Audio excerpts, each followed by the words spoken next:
So hey everyone, thanks so much for joining us on a great Sunday evening to do a lot of celebrating today. So feel free to make yourselves at home with this virtual space. This is our Maker Mentor Muses virtual launch celebration for Maw Shein Wen's latest collection, Percussing the Thinking Jar. And for those of you who aren't familiar with Maker Mentor Muse as an organization, we were founded in 2022 by myself, Maw Shein Win, and Mary Volmer, who are on this call, and we all hailed from three distinct cultural, spiritual, generational backgrounds, and we believe that our organization is committed to building a community that will help build a satisfying and sustaining literary life, and that the true success of this kind of community requires that we can shift and balance between the three roles of maker, mentor, and muse. And I know all of us kind of have a relationship with that throughout our lives, and we can inhabit these roles at multiple points. So we want to build a place here where artists can embrace the practices that will help them be creative, collaborate with each other, and have a community that's online, also some events in person. So we're really happy to have you all here, and thank you so much for sort of supporting the work. And I'll throw it over to Mary now. Thank you. We're here to celebrate Maw Shein Win's third full-length poetry book called Percussing the Thinking Jar. Her most recent collection is Storage Unit, well, except for this one, Storage Unit for the Spirit House, also with Omnidon, which was nominated for the Northern California Book Award in Poetry, longlisted for the PIN America Open Book Award, and shortlisted for the Caliba's Golden Poppy Award for Poetry. She is the inaugural poet laureate of El Cerrito, and I think also for me, my inaugural poet and laureate of my life. Win's previous collection includes Invisible Gifts and two chapbooks, Ruins of a Glittering Palace and Score and Bone. She teaches poetry in the MFA program at the University of San Francisco and at Maker Mentor Muse, and it's a complete delight to celebrate her newest work and her as a person as well. So welcome.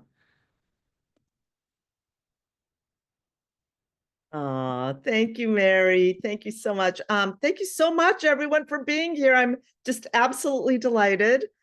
Wearing pink, one of the colors for today. So I want to say a huge thank you to Dawn and Mary, who have been wonderful to collaborate with on Maker Mentor Muse. And I am delighted to be celebrating Percussing the Thinking Jar with some of my fave poet and writer friends, Rae Diamond, Thea Matthews, Candy Shue, and Jenny Chi. And I'm so happy that they're reading here today with me.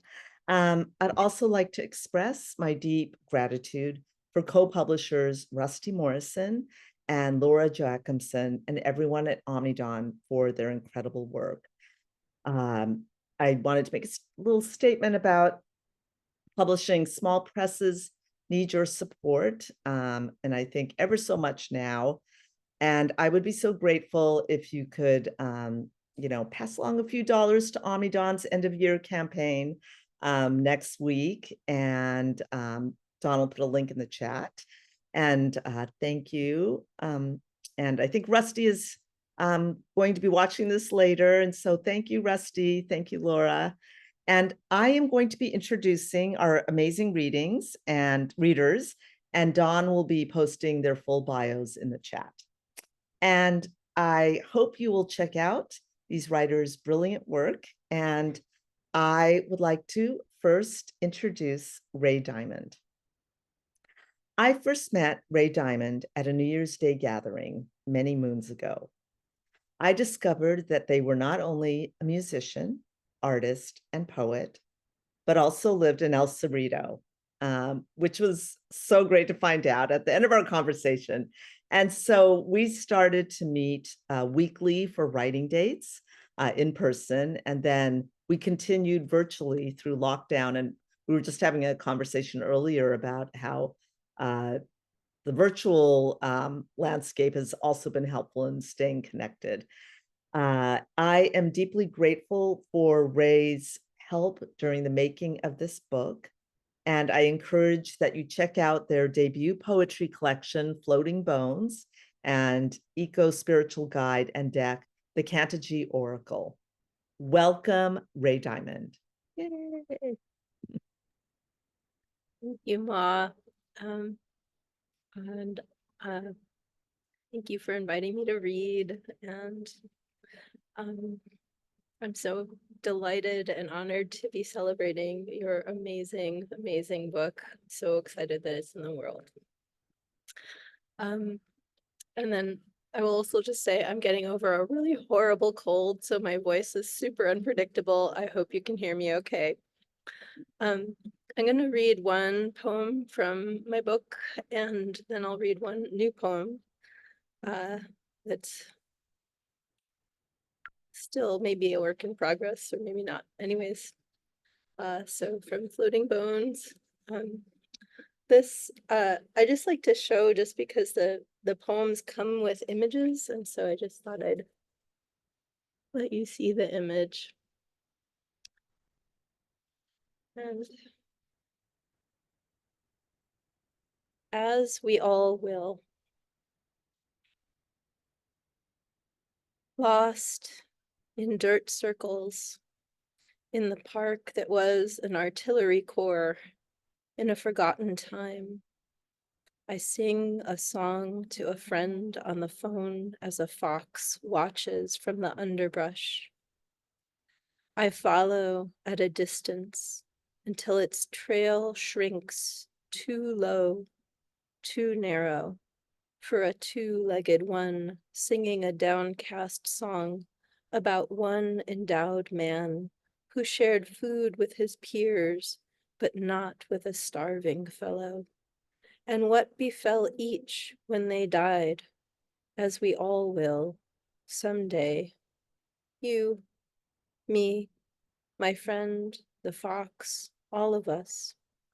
And still this moment spirals in me when a pair of mating beetles buzz about me a few nights later, and before I can recover from that carnal wonder, a moth and I collide, gold glowing in an amber lamp beam before parting in darkness.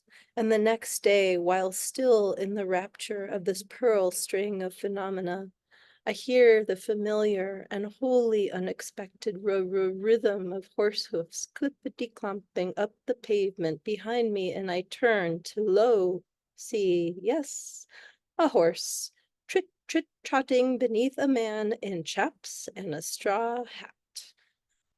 I wave in an effort to be polite. Despite my unswerving gaze, the man, unblinking, unsmiling, eyes glazed, waves back, rides on, and the herons squawk over the mud flats, and a stranger claps as I leap over salt streams of low tide, and come sunset, I am still astounded as I eat rasp and blueberries from an old jar found, discarded in long, thirsty grass that is sure to green in winter rains.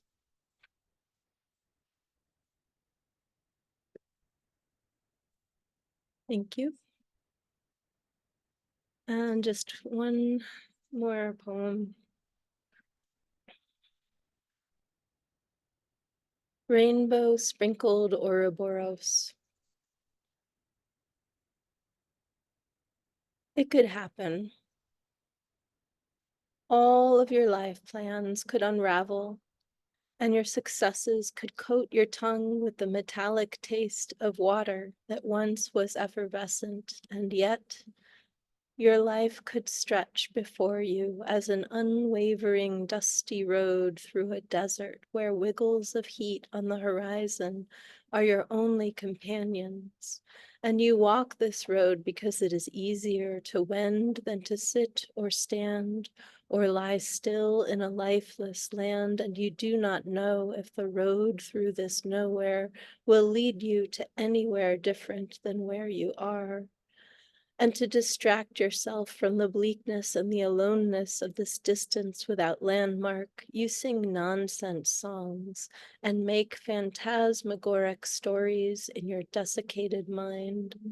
Stories that start to come alive as a parade of shaggy caterpillars crawl under your feet and scurry you away to some mossy place with a lucid pond full of frogs that sing in churred Baroque fugue-like counterpoint, and starlight that falls in tangible streams of silver liquid that soaks the earth and is drunk upwards by trees that burgeon glimmering leaves that are eaten by wild goats covered in luminous wool, and when the goats bleat, a brilliance akin to heat lightning radiates from their wiry bodies, and you remember the grim desert of Ho-Hum, and you know that none of this strange wonder could have come to be if you had not been so bored and glum and walked over, and you wonder if this effulgent world is all a mirage, and if you are in fact still walking through a vast nothingness, but you know there is no way of knowing, and before you can fully know the extent of your ignorance, a goose births a winged rabbit from its beak as it honks,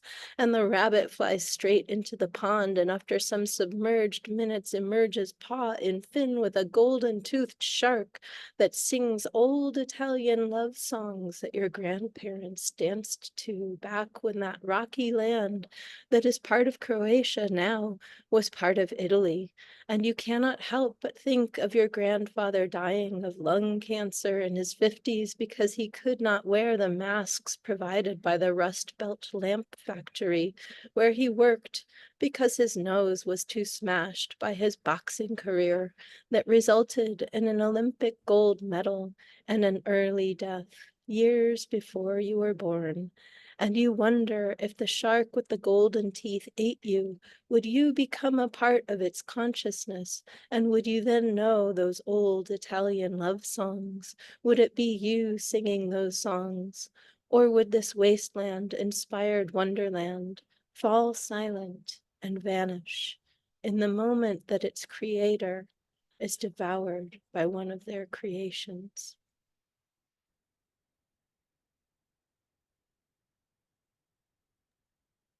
Oh, Rae, absolutely gorgeous. Thank you. Thank you for that. Let's give Rae another round of applause, even though we can't really hear it, but thank you. Thank you, Rae.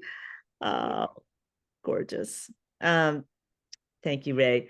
So next is Thea Matthews. Thea and I met through the San Francisco Bay Area poetry community, and we've done numerous readings and events together over the years. Thea's first poetry collection is Unearth the Flowers, published by Red Light Press.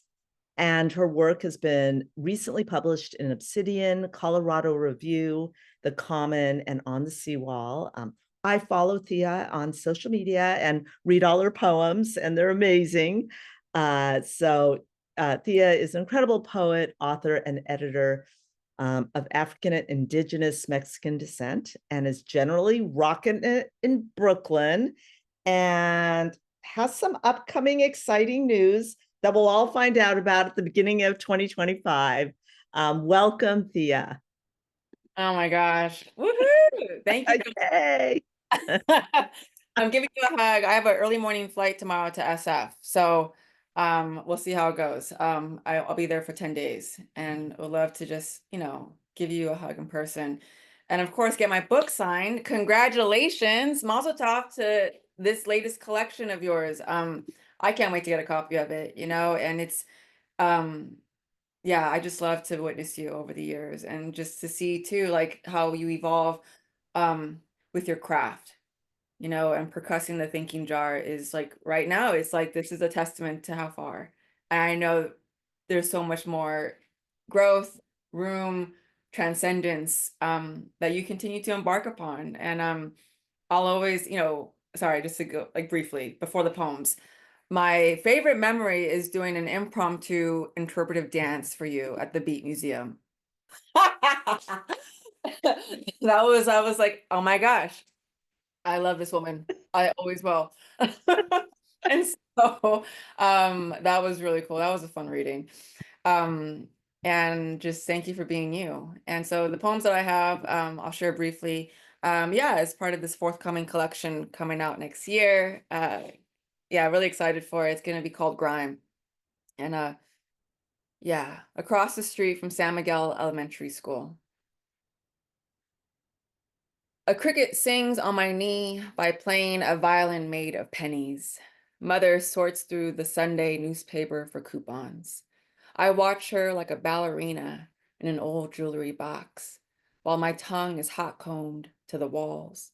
And my grandmother's beans simmer to a camel brown, and pig fat sizzles on a skillet. In another pan, her noodles are ready with cooked sunny side up eggs on top. Chopped onions, tomatoes, and cilantro are in a bowl. I turn the TV on like wood for an axe. It dulls the sharpness of hostility. You must eat everything on your plate to satisfy the old woman. Have your stomach be a parenthesis for holding family secrets, her secrets. The members of this family speak with a boiled tongue. A trail of ellipses counts the sores in each mouth. No one sees what is on my back. Here's to another Thanksgiving. I stop eating when I'm told to sit at the dining room table. A host of family portraits split ends the notion. Blood is thicker than water. I begin to bleed at the table. And I know I will bleed on my way home. For as long as there is a country mile, it cries on concrete, I am done, I'm done. The one who smiles is given money first. The young ones play on the floor, rubbing their knees on the carpet. A cousin is drunk on the couch before sundown.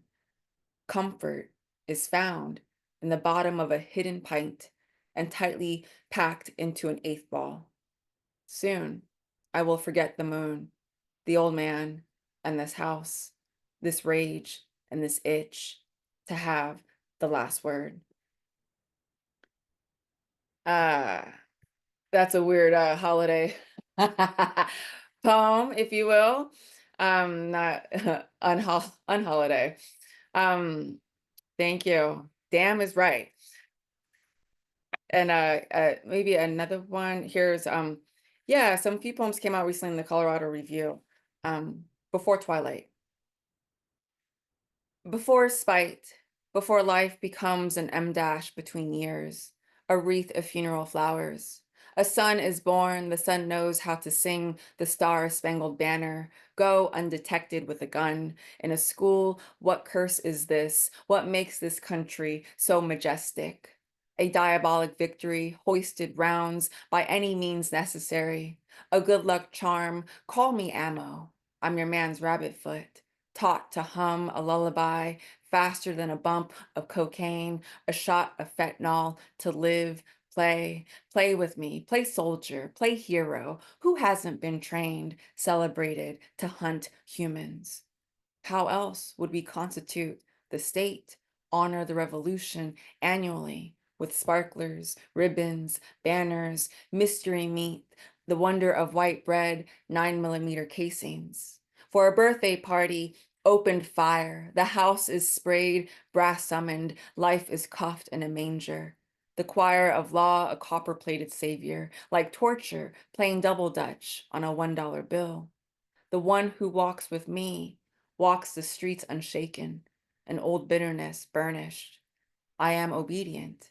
I leave molars intact. I am wedged in between the last beat. And tonight, a mother will leave her throat as a street light.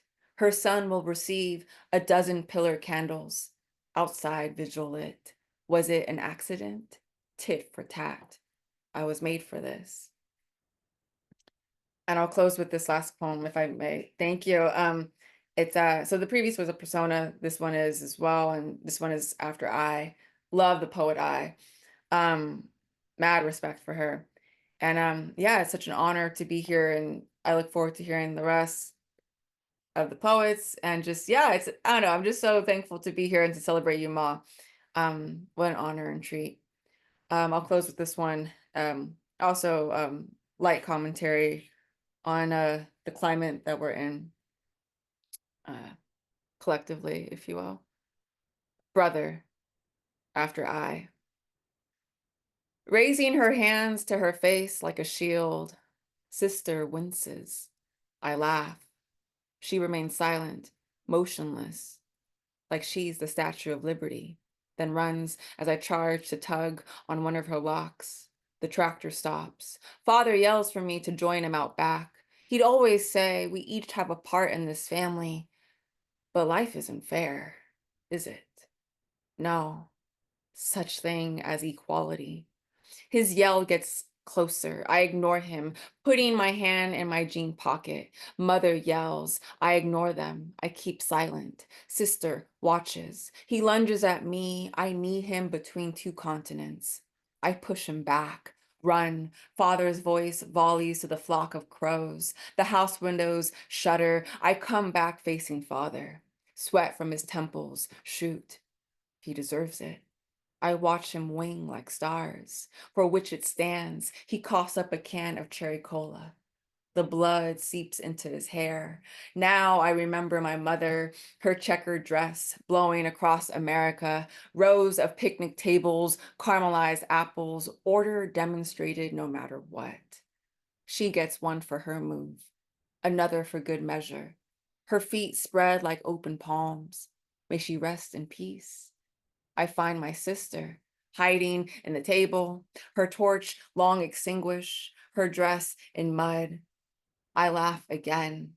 Here, I am justice. Thank you so much.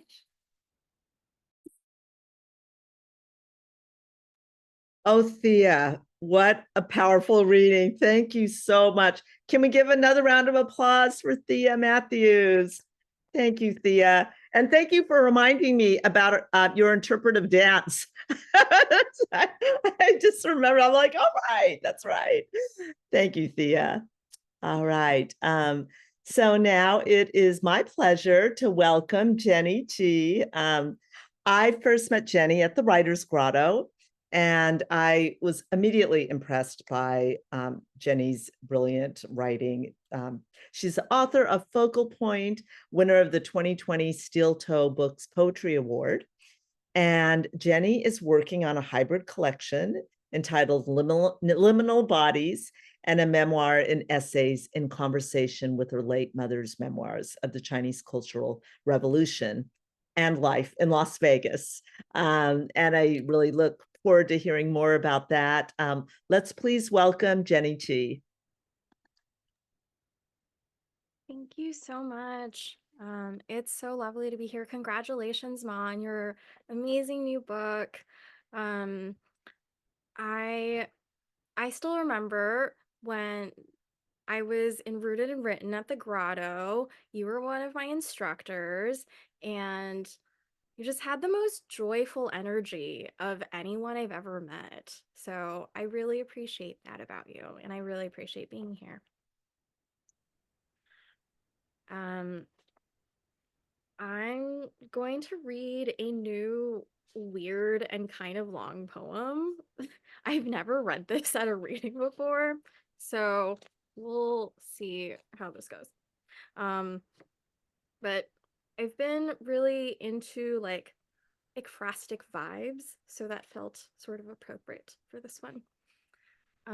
This was just out in Alaska Quarterly Review. This is Hands Triptych. My first playthings were hands. Outline of hands that could have been. Phantom of hands that would never be. Hands knitted together, hands twisted apart. Hands folded, hands given, hands bitten, hands bloody, hands tied, hands turned. 1. Once upon a time, my mother worked in a university lab. Some nights, weekends, we wandered empty, bright hallways. In a memory I made and stored like a film reel, the gaze lowers, pans across, zooms in on lonely passages, suspended maze in the air, bordering a hollow center, an atrium. An atrium is a hollow of the building, allows light to flood into. An atrium is a cavity of the heart, allows blood to pass through. Now see the three of us, my parents and me, a toddling bundle between them. See the child holding a hand or covering of a hand, that is to say, a glove ballooned with water in the shape of a swelled hand. See the child throw a hand in the air, catch it, toss a hand forward, and skip it like a stone. I must have forgotten, some must have broken. See the child or blurred outline of the child drop a heavy hand on the floor, watch it burst into a loud shower, and then a quiet puddle. 2.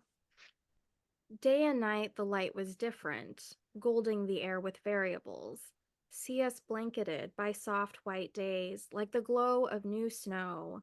See our reflections dusting dark panes, outlines lit against a void. A void is a thing not valid, nulled, negated. A thing not a thing, nothing, not filled, completely empty, a paradox, a desolation, a freedom. A void is a suit with no cards, a thing to be avoided, a game of bridge abridged, a bad hand dealt. See memory like a lost photo, sepia filtered. The child outside in winter, limbs puffed in a dark pink coat. Gray grandfather standing beside her in faded wool, fur trapper's hat. See them outside the school, outside the brick house. See them pose for the camera, smile frozen in a moment of warmth. The photo is a kind of capture, a kind of trap. Off camera, hear a balloon burst, a sound like a bomb or a palm hitting a table, a trap clamping down on a limb, a scream. See an animal gnawing, its paw bloody to be freed. Fade scene. 3. In a dream, I am drawing outlines of animals. In a kind of game of high-stakes charades. If someone guesses the animal in time, it can be saved. I try so hard to hold my hand steady, still. No one recognizes the animal before the expiration. An expiration is an ending of contracts, of timelines, of breath. The expired contract is voided. The expired timeline is voided. The expired breath is a void. Fast forward, see a card table, green like money or counterfeit grass, dead trees in their new incarnations. Now zoom out, see the dealer's hands flickering like a moth's wings against light. The light dim like a fading hearth, like the sun redding for a storm. Later, there's a death, and then many more. I feel blood I can't see. I wash my hands until they bleed. Where did it all go awry? What can I still revise? I look for hints. I hit rewind, replay until the film warps.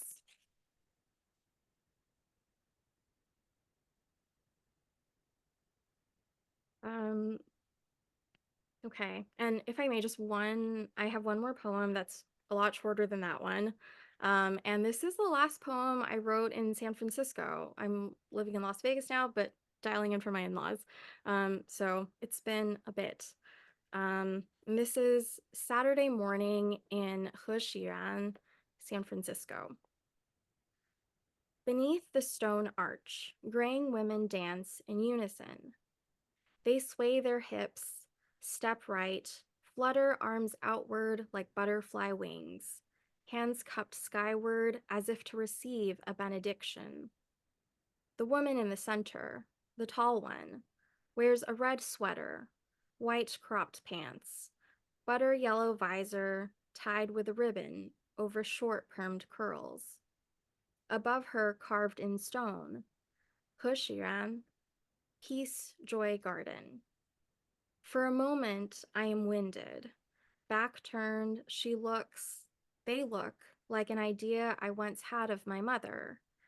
She wears something like this in a photo from long ago, in another city, by another sea that wouldn't be home. In the photo, she is younger than me, still new to this country. I am nowhere, stardust yet to settle. In the photo, she sits on a pier, right leg crossed over the other. She smiles wide, left of the camera, eyes crinkled behind plastic sunglasses.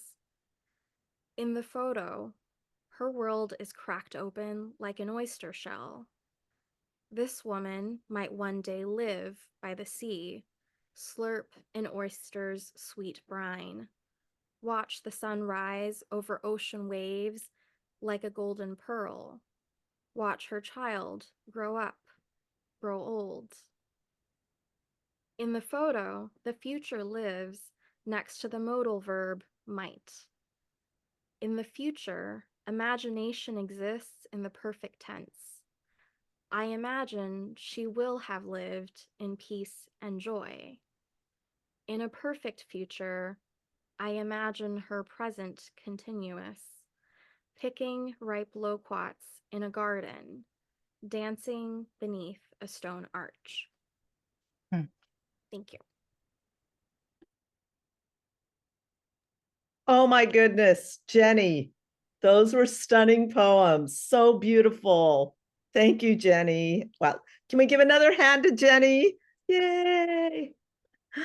Thank you, Jenny. I love that long poem. Okay, so I would like to now introduce Candy. Candy Shue. Candy and I connected through the reading series Bay Area Generations, a literary reading series that paired writers from different generations to read together. We immediately hit it off and have had many a brainstorming session together. Candy is the author of Bridge of Knots, which won the Gold Line Press Fiction Award. And recently she has taught the writing workshops, Writing Our Inner and Outer Landscapes, and Connecting with Your Writing Community Through Your Authentic Voice at the Sierra College Writing Conference. And I would just like to say, Candy just has such wonderful, joyous energy, and I want to welcome Candy. You can. Thank you, Ma. And I want to congratulate you on your latest book. My thing is on, right? Yeah. Yeah, it's so exciting. I'm really honored to be here to read with the other poets and to celebrate your work as your latest work. To gather together, especially in times like this, I think poetry is one of the ways that we resist and that we do it together, which is important. And Ma has always been so good at bringing people together. And I just really appreciate you, Ma. And I appreciate the work that you do and your beautiful poems. So I just have a few short poems today. And the first one, I think I wrote it's very fresh. So take it, take it as a green poem. But it is, again, that idea of what do we do in difficult times. It's called Up. Get up, I tell myself. I did the math. I have gotten up at least 22,995 times. The real number is even higher. There were the leap years too. Add in the toddler tumbles, the stumbled curbs, the playground pushes. I got up after each one. The lost races, the failed tests, the fights with friends, enemies, family. It took more effort sometimes than others. I fell in love. I fell out of love. I got up. I fell from grace and got up. I fell from my own life the day I quit graduate school and didn't tell anyone. Did I get up afterwards? I did. And 25 years later, I went back to school. I fell after drinking too much. I fell after running too hard.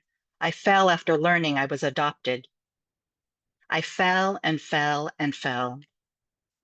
Get up, I said, whenever I found myself on the ground, looking up, trying to see the blue sky. Each rejection, each loss, each setback, a fall. Every step, a fall, and a catching of a fall. A wooded creature, I travel through the trees, showing myself occasionally. Each night I lie down to sleep in the fallen leaves. Each morning I get up, wet with dew.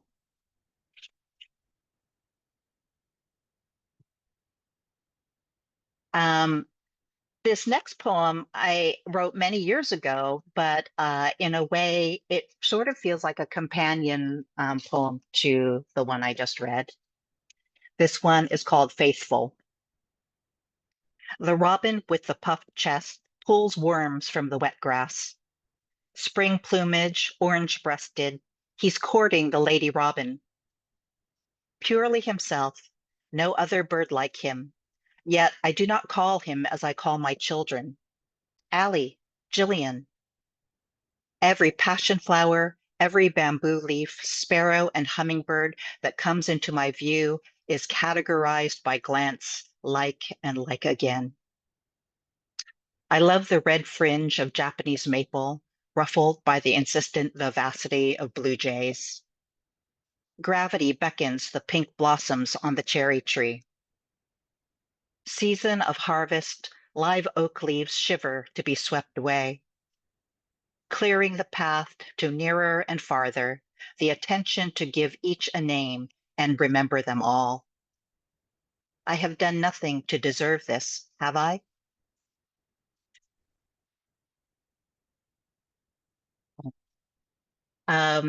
And this I also wrote many years ago, but I was feeling like when we hear poems, when we read poems, when we write poems, it to me is like a joining of voices together, and that we can, in some small way, inhabit each other's through our voices. And this one is a poem that's a little bit about that. In your voice, I say, I am. I am your body and yours in whatever body you have now. Feel the specific gravity of my eyes, suffusing quarried rock, a heat deep-ended, a rising reservoir. Ask anyone, now is always the time. I'm faithful to your blue glance, it's all, and every page is sky. Let me kiss each one. Lick black salt, feel white damask, and in your voice kiss our shadows made light.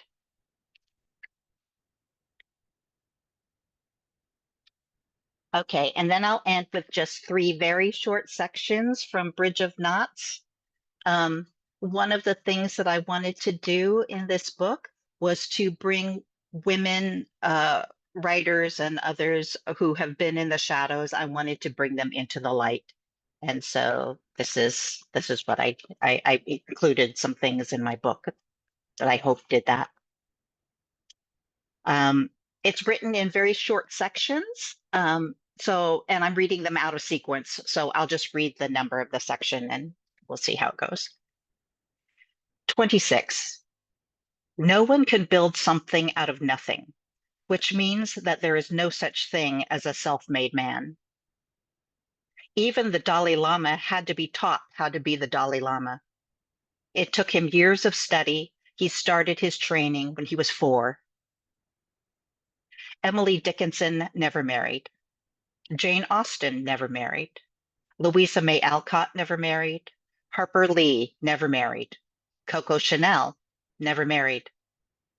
Nabokov married a brilliant woman, Vera, who wrote all his letters for him, taught his classes when he was sick, and pulled the pages of Lolita out of a bonfire when her husband tried to burn it. Simone de Beauvoir never married. Oprah Winfrey never married. Ruth Bader Ginsburg and Martin Ginsburg met on a blind date. After they married, Martin did all the cooking and campaigned for Ruth's nomination to the Supreme Court. Now that was a marriage. Section 2, number 63. In every grove of trees, there is a mother tree who spaces out the new saplings so they receive the most light and water. The mother tree sends sugars through her roots to the growing grove, communicates with the others via silky fungi filaments that run through the earth from her roots to theirs.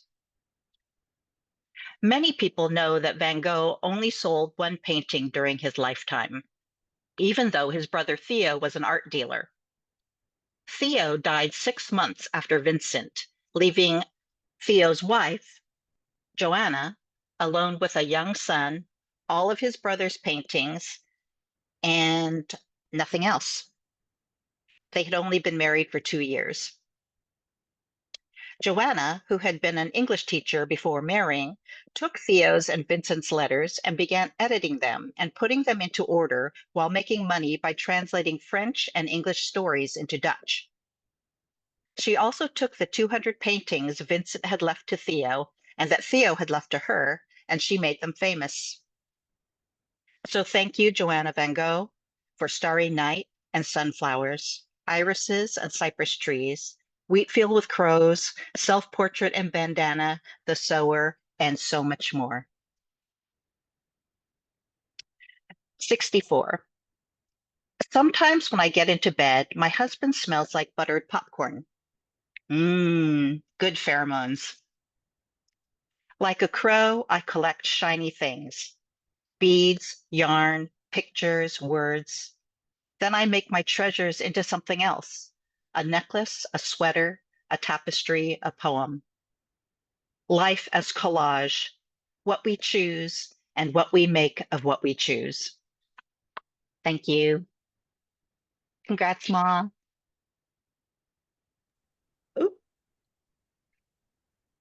Oh, thank you so much, Candy. That was beautiful. And I'm a collector of objects as well. So yet another thing we have in common.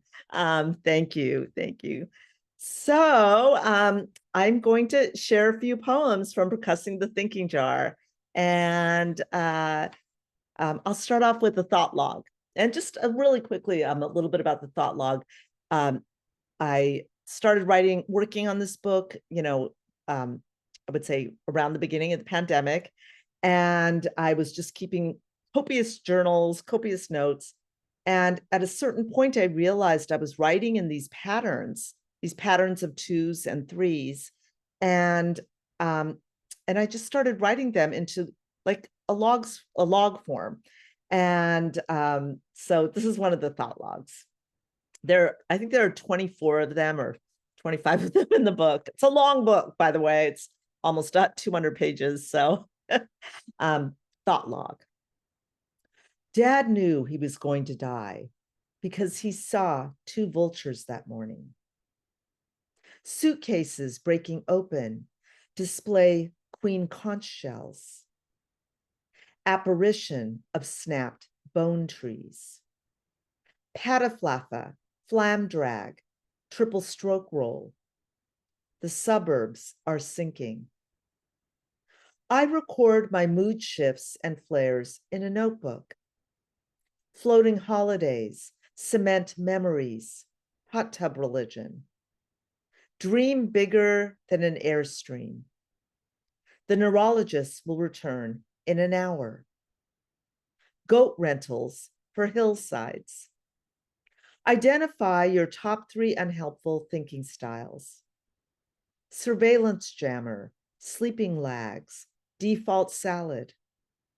Bloodline from a Burmese monarch.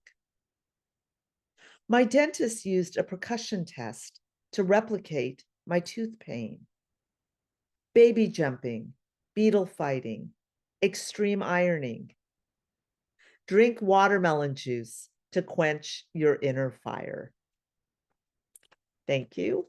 And this is entitled Translog, and I wrote this in one of Jenny Bittner's trance writing classes. And so basically she put us all in a trance and we wrote poems.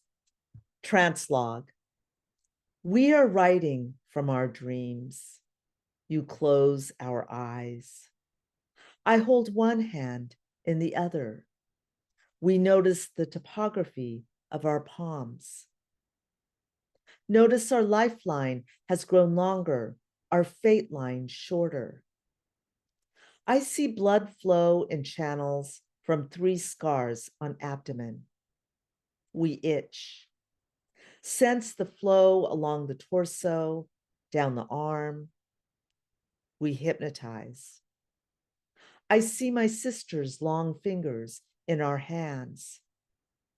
We face our palms upward. I realize my lines have aged. Hold our hands up to our faces. Stay there. I think about our sisters. We touch their feet. You write about our dreams. I am not asleep. We are in trance. I stand to eat from my plate. We sleep off the breadcrumbs. And this is called The Thinking Jar. So I have these different series of poems throughout the book, and there's a Thinking Jar series. The Thinking Jar. I dab viridian green on eyelids. A gnat hums in the factory. An opera is born. On the shed, an owlet broods in shade. I knit a shawl of cadmium orange. Blizzard blue swirls as meerkats emerge. I swoon alone. Amber sky space. I bathe in mint. A mole in the bush. And this is called Sensation Log. When you see it disappear, everything is phenomena. Insect decline. No matter how pleasant things are, they do not last. Forever, no matter how sad or painful it is. Can hear my mother breathing. Doesn't last forever. If it continues, it will be difficult for us to live our entire life. We stayed in the comedy house, knowing it will come to an end. Someday we live in hope of the next. If it is clearly understood, jars of water from a caregiver, rather than vaguely aware there is no more suffering. Only when deeply rooted, ignorance is clearly ignored, a missing account. Will delusions cease to arrive because its roots are gone? Thank you. Let's see. I'll read a sleep log. Okay. Sleep log. I sleep wearing a long sleeve cotton shirt. No underwear. Dream. I live in a basement in Buenos Aires with other performance artists. If I want dinner, I am required to do a 6-minute piece. T snores deeply, soundly. I dream about mini malls, stalls, fall balls. We use silicone earplugs from Walgreens, 12 to a box. For years, my ex would appear on a train wearing a dark suit, moonlight on his face, pretends not to see me. T's foot seizes and he jumps off the mattress to walk off the pain. Last night, a blue baby was sipping from a small bowl of Dr. Pepper. Then I run from a frenemy. She is a writer with triggers that fingers that trigger.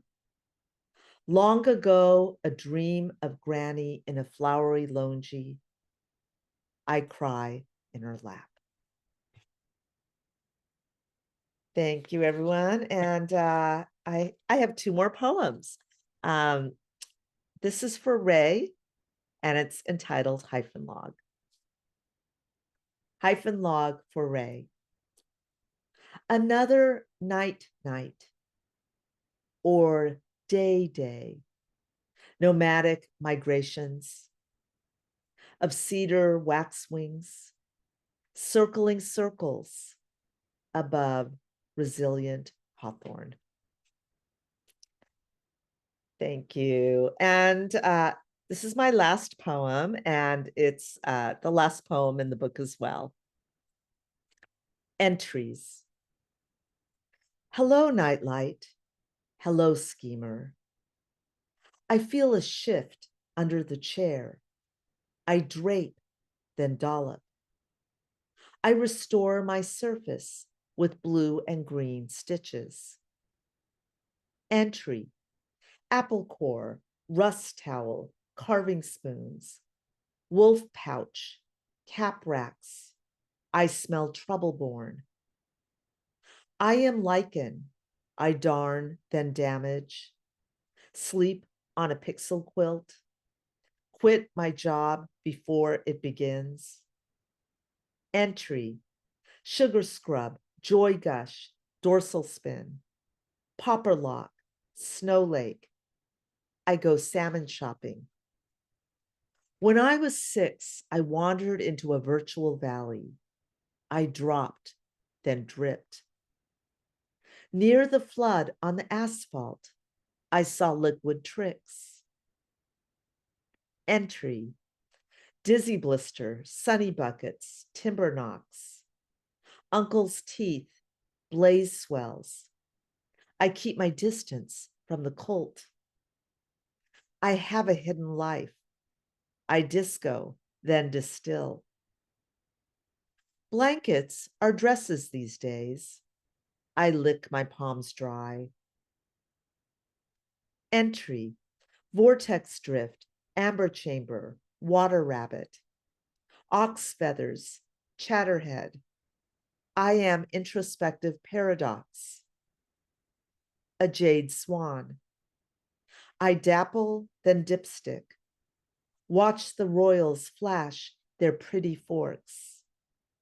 I am my own clone for now. Goodbye, trumpet of death. Goodbye, softy. Entry.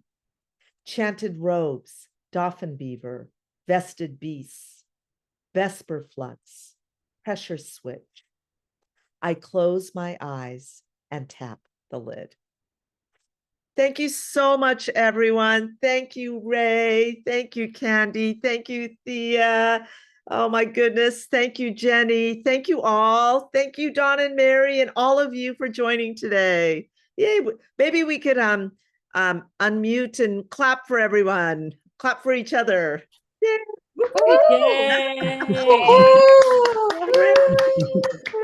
Nice. Oh my Thanks, Maw. goodness. Thanks, everyone. Oh, Thanks fantastic. so much, everyone. Thank you. I appreciate it. Congratulations, Maw. Congratulations. Beautiful book. Thank Such you. an amazing book. And happy birthday, Liz, and happy birthday, Thea. Happy birthday, Liz. Happy birthday, Thea. Thank you. Thank you for bringing us these poets, Ma. Thank you. Thank you. Oh my goodness, what a dream. Thank you all. Have a great night. You too. Thank you. you. Everyone. Bye. Aw.